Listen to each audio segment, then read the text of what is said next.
এই, তুই আর কতক্ষণ কান্না করবি বলতো? তুই তো জেনে শুনে এসব কিছু করিসনি। তুই বুঝতে পারছিস না কেন?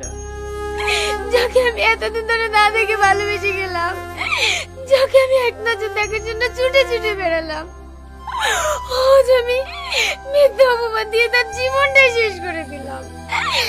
এটা আমি কি করলাম? আমার নিজের প্রতি নিজের ঘৃণা আছে।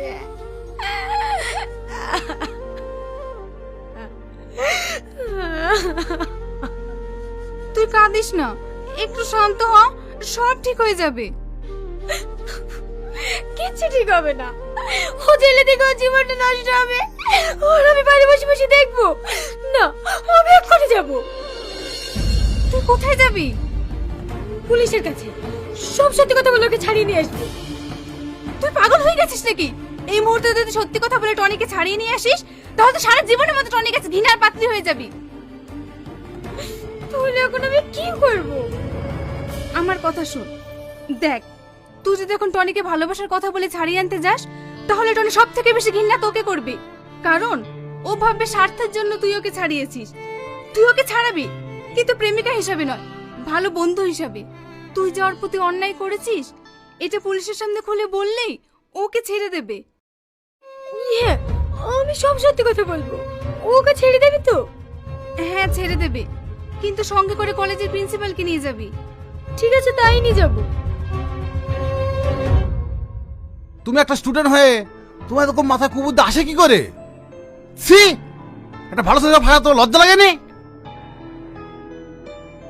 স্যার, এই কারণে ওকে আমি প্রচুর অপমান করেছি।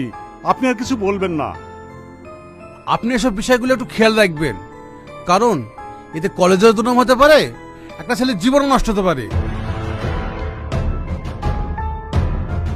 এই ভুল আর হবে না স্যার।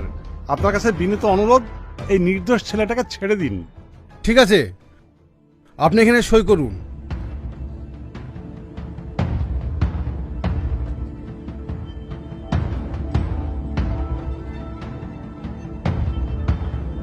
হাবিলদার, ওকে ছেড়ে দাও।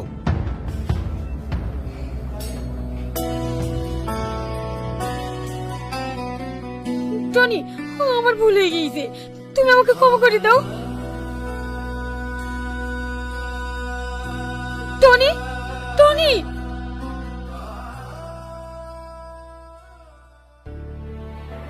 কি রে সালমা, আজ টনির সাথে দেখা হলো?